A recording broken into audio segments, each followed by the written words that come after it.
दोस्तों स्वागत है आप सभी का आपके अपने YouTube चैनल बीए सेंटर में। यहाँ पर हम हिस्ट्री का एक मोस्ट इंपोर्टेंट क्वेश्चन को आज समझ कि अशोक के उन अभिलेखों का विवरण दीजिए जो विशेष रूप से बौद्ध धर्म को संबोधित है। उनकी ऐतिहासिक और धार्मिक महत्ता क्या है।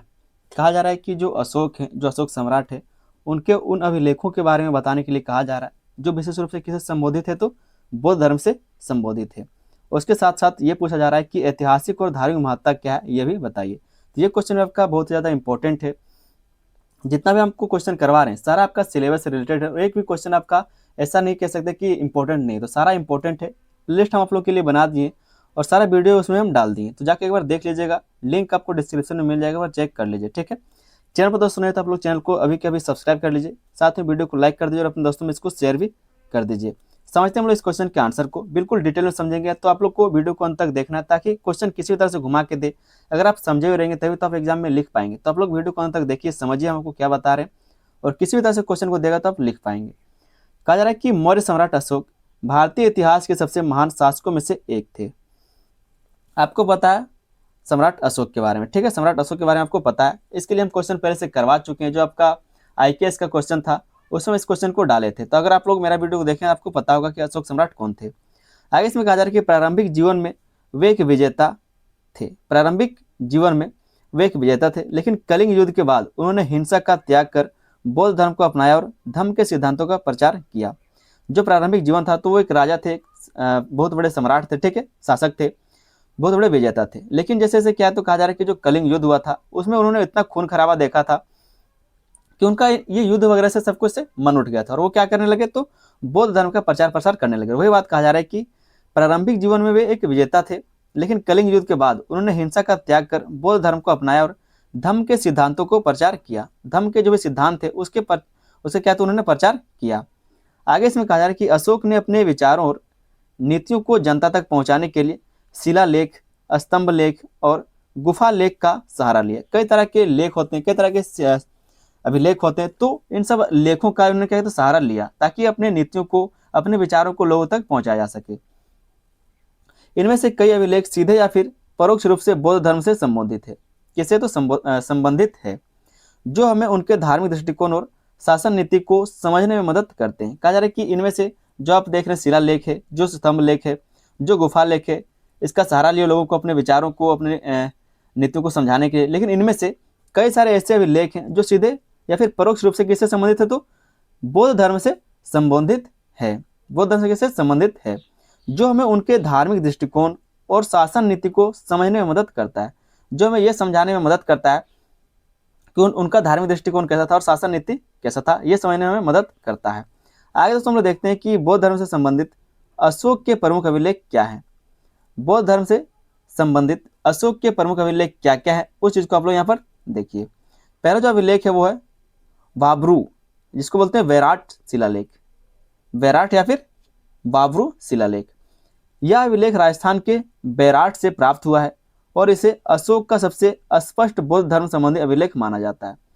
अगर पूछा जाए कि जो वैराट या फिर जो बाबरू शिलालेख है कहाँ पर है, तो राजस्थान आप लोग याद रखेंगे, ठीक है। कहा जा रहा है कि यह अभिलेख राजस्थान के बैराट से प्राप्त हुआ है और इसे अशोक का सबसे स्पष्ट बौद्ध धर्म संबंधी अभिलेख माना जाता है। इसमें अशोक ने कुछ बौद्ध ग्रंथों जैसे कि सूतों, जैसे कि धम्मपद आदि की प्रशंसा की है और भिक्षुओं तथा जनता को उन्हें पढ़ने और समझने की सलाह दी है। तो ये सब जो बात है, ये सब जो अशोक सम्राट थे खुद कहते थे और इनके जो लोग थे जो भी लेखों को लिखने का काम करते थे वो लोग इनके बातों को लिखते थे, मतलब प्रत्यक्ष तरीके से इनके बातों को उसमें लिखा जाता था, ठीक है।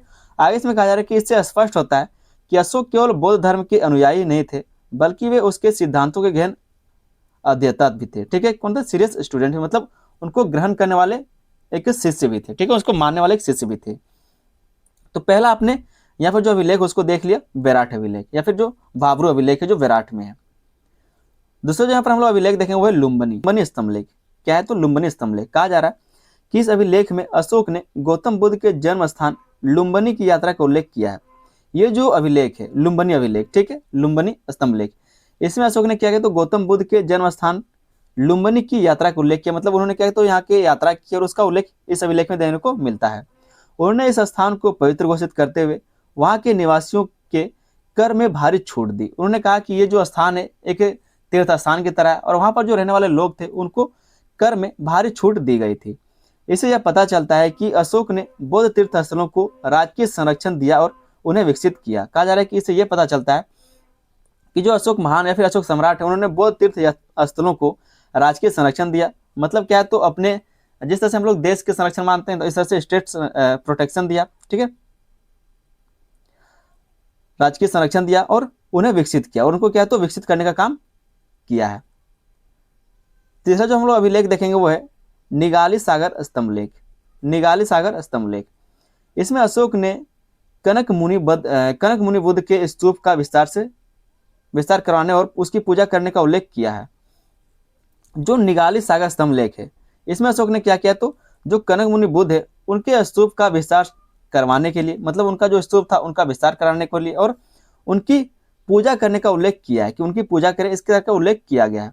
इससे स्पष्ट होता है कि अशोक केवल ऐतिहासिक बुद्ध तक सीमित नहीं थे, बल्कि उन्होंने बौद्ध परंपरा के अन्य बुद्धों को भी सम्मान दिया। तो जो कनक मुनि बुद्ध थे उनके स्तूप का कहा कि विस्तार करो, मतलब जो उनके द्वारा स्तूप था बनाया गया था उसका विस्तार किया गया अशोक सम्राट के द्वारा, और साथ में जो कनक मुनि थे उसकी पूजा करने का भी उल्लेख किया कि उनकी पूजा भी की गई थी। तो यही बात कहा जा रहा है कि इससे यह स्पष्ट होता है कि अशोक केवल ऐतिहासिक बुद्ध तक ही सीमित नहीं थे, बल्कि उन्होंने बौद्ध परंपरा के अन्य बुद्धों को भी सम्मान दिया है। अगला जो इनके द्वारा अभिलेख है वो है सारनाथ स्तंभ लेख।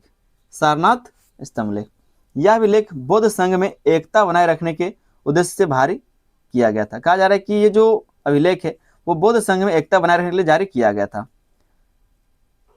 इसमें कहा गया है कि यदि कोई व्यक्ति संघ में फूट डालता है, अगर कोई व्यक्ति संघ में फूट डालता है तो उसे दंडित किया जाएगा। इससे यह स्पष्ट होता है कि अशोक संघ को संगठित और अनुशासित बनाए रखना चाहते थे, क्योंकि संघ ही बौद्ध धर्म के प्रचार का मुख्य माध्यम था। तो जो सारनाथ स्तंभ लेख है, इससे क्या पता चलता है, इस अभिलेख से पता चलता है कि जो बौद्ध संघ था वो एकता बनाए रखने के उद्देश्य से इसको जारी किया गया था, क्योंकि अगर कोई इसमें एक फूट डालने की कोशिश करता है तो उसको दंडित किया जाएगा। ठीक है, तो इस उद्देश्य के साथ इसको जारी किया गया था स्तंभ लेख को, जो आपका सारनाथ स्तंभ लेख उसको जारी किया गया था।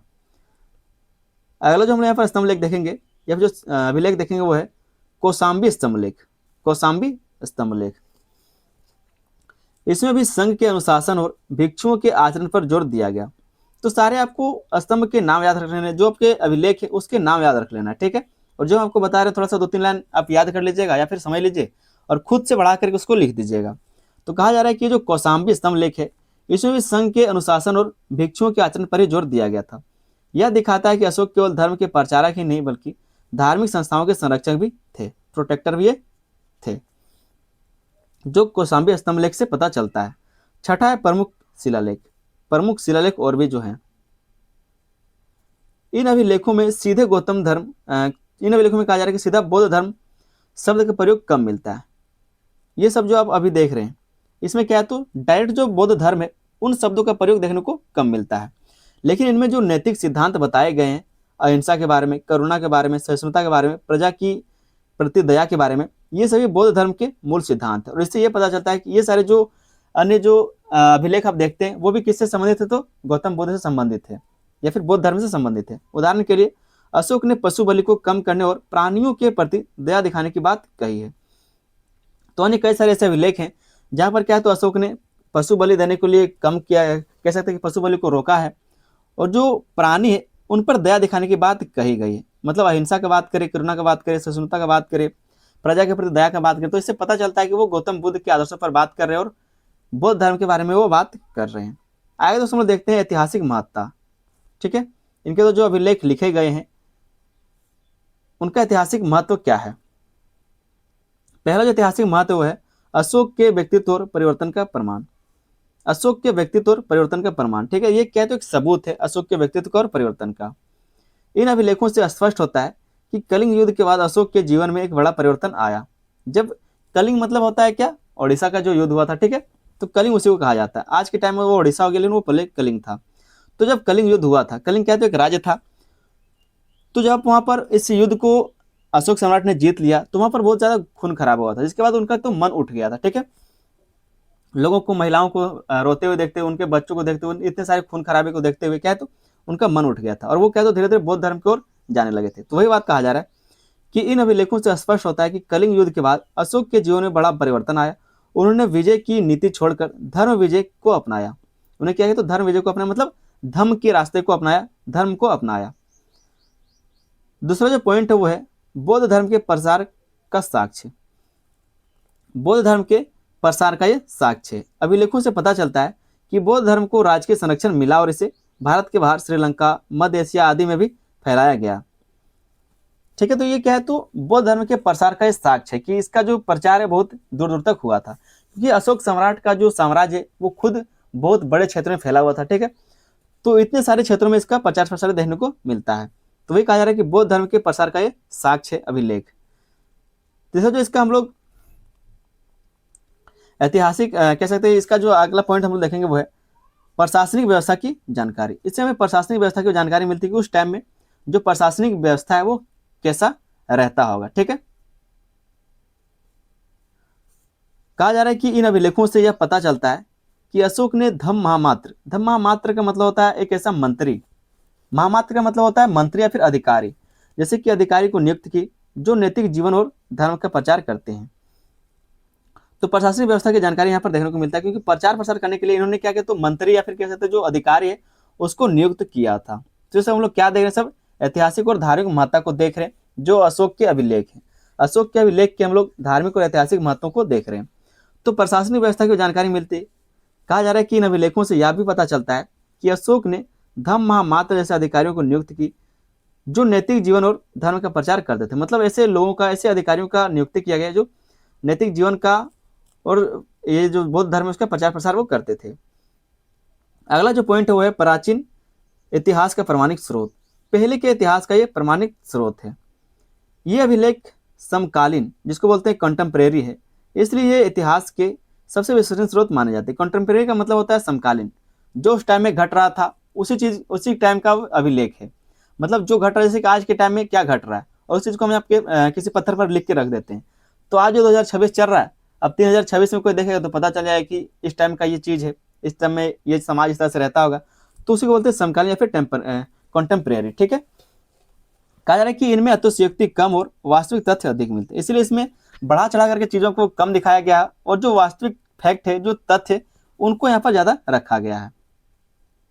इसलिए कहा जा रहा है ये प्राचीन इतिहास का प्रारंभिक स्रोत है, प्रमाणिक स्रोत। धार्मिक महत्ता हम लोग देखते हैं, जो अशोक के अभिलेख है उसका धार्मिक महत्ता क्या है। हमने ऐतिहासिक महत्व को समझ लिया, अब धार्मिक महत्ता को देखते हैं। पहला जो धार्मिक महत्ता इसका है अशोक के अभिलेखों का वो है धर्म का व्यापक प्रचार। धर्म का व्यापक प्रचार किया है इन्होंने। अशोक ने बौद्ध धर्म के नैतिक सिद्धांतों को धर्म के रूप में पूरे साम्राज्य में फैलाया। यह केवल धार्मिक नहीं बल्कि सामाजिक आचरण का भी नियम बन गया। तो धर्म का व्यापक प्रचार किया गया इनके अभिलेखों के द्वारा। दूसरा जो धार्मिक महत्ता यहाँ पर देखते हैं हम लोग वो है धार्मिक सहिष्णुता का संदेश। अशोक ने केवल बौद्ध धर्म ही नहीं बल्कि सभी धर्मों के प्रति सम्मान और सहिष्णुता की नीति अपनाई। उन्होंने कहा कि सभी धर्मों का आदर करना चाहिए। तीसरा जो यहाँ पर हम लोग धार्मिक महत्ता देखेंगे वह की एकता और संरक्षण, संघ की एकता और संरक्षण। कहा जा रहा है कि अभिलेखों के माध्यम से संघ में अनुशासन बनाए रखा गया और फूट डालने वालों को दंडित किया गया। इससे बौद्ध धर्म का संगठन मजबूत हुआ। इससे क्या हो तो बौद्ध धर्म का जो संगठन है वो मजबूत हुआ। तो संघ की एकता और संरक्षण भी देखने को मिलता है। ये सब हम लोग क्या देख रहे हैं तो अशोक के अभिलेखों का धार्मिक महत्ता को देख रहे हैं। चौथा जो यहाँ पर धार्मिक महत्ता है अशोक के अभिलेखों का वो है तीर्थ स्थलों का विकास। तीर्थ स्थलों का उन्होंने क्या तो विकास किया। लुम्बिनी, सारनाथ आदि स्थानों को विकसित करके धार्मिक केंद्र बनाया गया, जिससे बौद्ध धर्म के अनुयायियों को प्रेरणा मिली।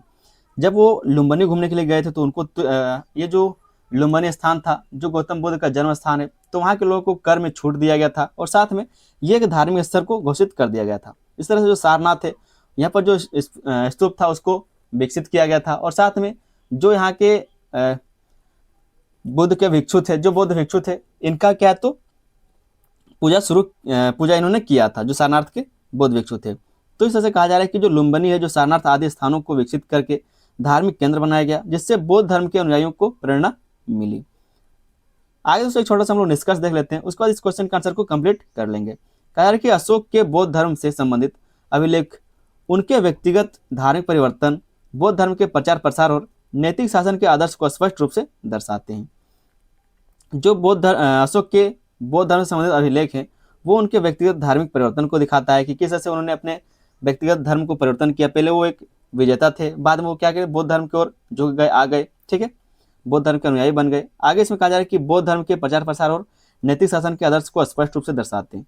जो बौद्ध धर्म का उन्होंने प्रचार प्रसार किया और जो नैतिक शासन के आदर्श को यहाँ पर क्या है तो स्पष्ट रूप से ये दिखाई देता है। ये अभिलेख न केवल धार्मिक दृष्टि से महत्वपूर्ण है बल्कि ऐतिहासिक रूप से भी अत्यंत मूल्यवान है, क्योंकि ये हमें प्राचीन भारत के राजनीतिक, सामाजिक और धार्मिक जीवन की सजीव जानकारी प्रदान करते हैं। जो अशोक के अभिलेख हैं, कहा जा रहा है कि ये सिर्फ ऐतिहासिक नहीं है, क्या कहा जा रहा है कि ये सिर्फ महत्वपूर्ण नहीं बल्कि ऐतिहासिक रूप से भी बहुत अत्यंत मूल्यवान है। क्यों? क्योंकि ये हमें उस टाइम के प्राचीन भारत के राजनीति के बारे में, समाज के बारे में, धार्मिक जीवन के बारे में सजीव जानकारी प्रदान करने का काम करते हैं। तो इस तरह से हम लोग एक छोटा सा निष्कर्ष लिख लेंगे। उम्मीद करते हैं आपको क्वेश्चन का आंसर समझ में आ गया होगा। चैनल पर दोस्तों नहीं तो आप लोग चैनल को सब्सक्राइब कर लीजिएगा। वीडियो पसंद है तो वीडियो को लाइक करके अपने दोस्तों में इसको शेयर भी कर देना। मिलते हैं हम लोग किसी अगले वीडियो में, तब तक के लिए धन्यवाद। जय हिंद।